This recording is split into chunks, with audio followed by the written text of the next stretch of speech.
يقول: ما حكم الأناشيد التي بدأت تظهر في هذا الوقت ولها رواج عند الناس ولها مؤثرات صوتية؟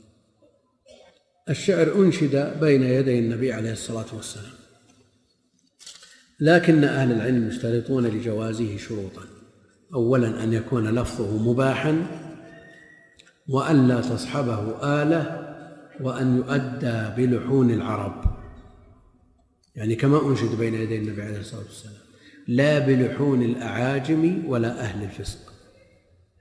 إذا توفرت هذه الشروط فلا شيء فيه، على أن لا يكثر منه، لأنه شعر.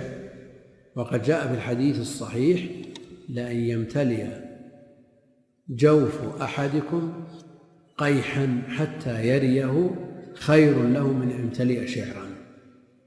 فلا يكثر منه، ولا تصحبه آلة، ويكون لفظه مباح، وأن يؤدى بلحون العرب.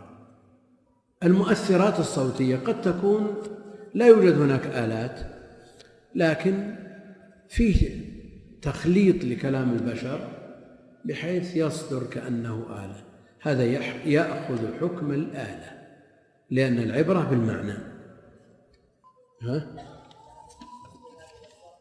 على كل حال إذا أشبه صوت الآلة يأخذ حكم.